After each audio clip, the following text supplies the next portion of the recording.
E hoje o nosso assunto é o lúpus, uma doença inflamatória causada quando o sistema imunológico ataca os seus próprios tecidos. Uma doença autoimune. Os sintomas, variam, mas podem incluir fadiga, dores nas articulações, manchas na pele e até febre. Durante 10 anos, Fabiellen conviveu com irritações de pele, inchaços no rosto e em outras partes do corpo. O cansaço também era frequente. Era uma anemia, cansaço, fadiga frequente. E isso era confundido com a famosa preguiça. Não, é preguiçosa. Não, quer ficar só descansando. A estudante de Direito chegou a realizar 50 exames em um mês e os médicos não descobriam a doença. Fui endócrino primeiro, foi um endócrino quando na adolescência. Ele achou que fosse apenas uma anemia. Fui em vários ortopedistas. Um deles atribuiu a minha atividade, minha rotina, por ser estudante, então anti-inflamatório e fisioterapia. Fui ao alergista, o alergista me encaminhou para gastro, fui em 2 gastros. Todos os 2 gastros disseram que era psicológico.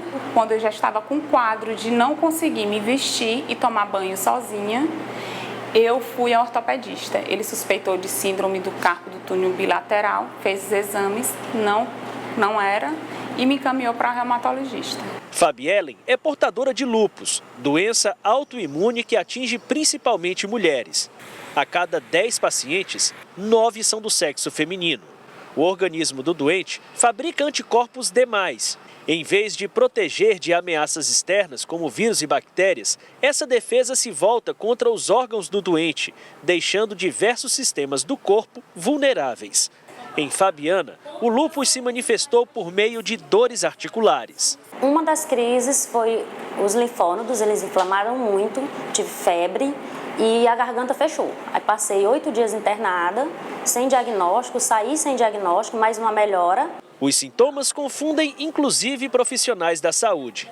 Fabiana e Fabiellen são irmãs. Se consultam com a mesma médica, que chegou a afirmar que a empresária não sofria do mesmo mal da irmã diagnosticada primeiro.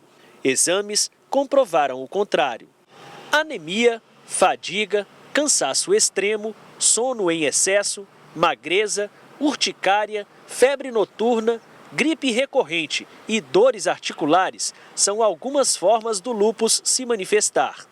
O quadro se agrava em mulheres grávidas. A exposição ao sol também é um complicador. Por isso, o protetor solar é um companheiro inseparável dessas duas. Lidar com os desconfortos da doença é apenas uma parte da batalha. A incapacitação física, em certos momentos, gera em quem não conhece a impressão de preguiça. Esse preconceito, segundo Fabiana, que vem inclusive de profissionais da saúde, é outra dificuldade a ser superada. Tenham mais paciência, tentem procurar saber mais, porque é debilitante, a gente fica acamado. É ruim, é muito ruim. Fabiana e Fabiellen se submetem a tratamentos diferentes para manter a doença controlada. E garantem, é possível conviver com lúpus. Eu não conseguia simplesmente fazer um passeio com a minha filha. E hoje eu já consigo fazer isso, eu consigo me encontrar com meus amigos.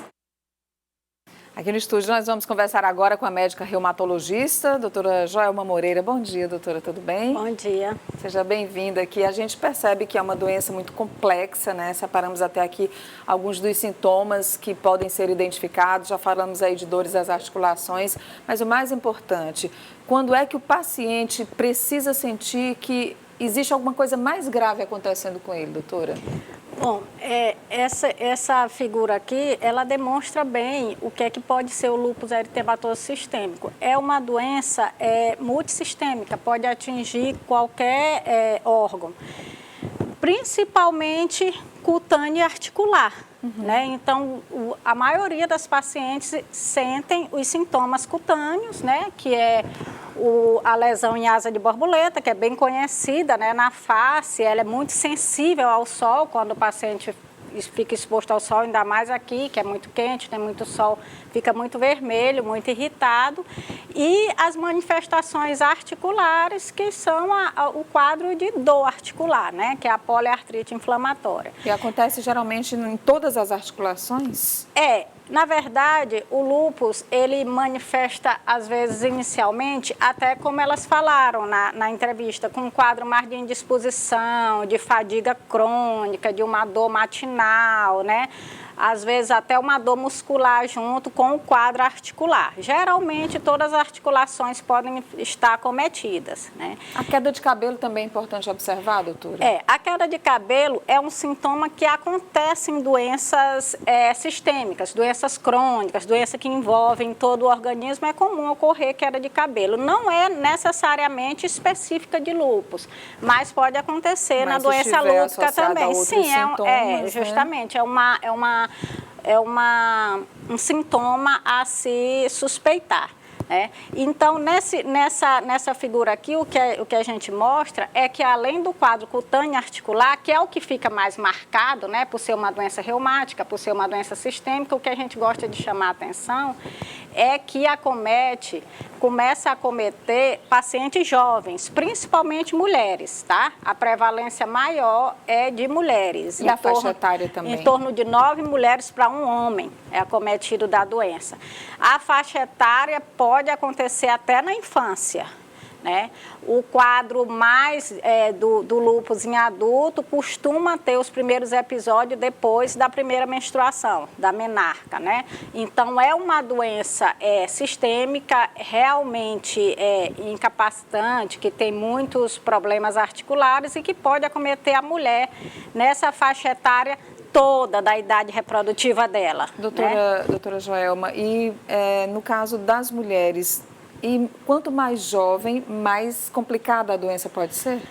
A gente fala que é uma doença muito hormônio dependente, né? Quanto mais a mulher está jovem, produção de hormônio na faixa reprodutiva, naquela fase de gravidez e tudo, a doença costuma ser mais agressiva, né? Então, ela tem toda essa faixa etária, né, que vai lá dos 15, né, até, 45, 50 anos, em que tem essa faixa etária da idade reprodutiva da mulher, é onde a doença mais se manifesta, né? E aqui a gente mostra nessa imagem a manifestação principal, né, que é o principal sintoma de face, que é a manifestação do eritema malar, né, que é a lesão em asa de borboleta, que geralmente é a lesão que chama mais atenção, né, não só para o paciente, como para o próprio médico, do lúpus cutâneo. Bom, a gente falou hoje sobre o lúpus, nessa entrevista que a gente queria ter mais tempo para falar sobre essa doença, que é uma doença que a gente sabe que é muito complicada para quem vive, mas como a gente viu também nos 2 depoimentos das entrevistadas na reportagem, né, o tratamento sendo feito a tempo, sendo feito direitinho, dá para conviver com a doença. Em alguns casos mais graves, o tratamento é mais intenso e mais específico. Eu gostaria de agradecer a médica reumatologista, a doutora Joelma Moreira, que esteve conosco hoje, conversando sobre o lúpus. Muito obrigada, doutora. Obrigada. Um bom dia. Você pode rever a nossa entrevista lá no CV Play daqui a pouco.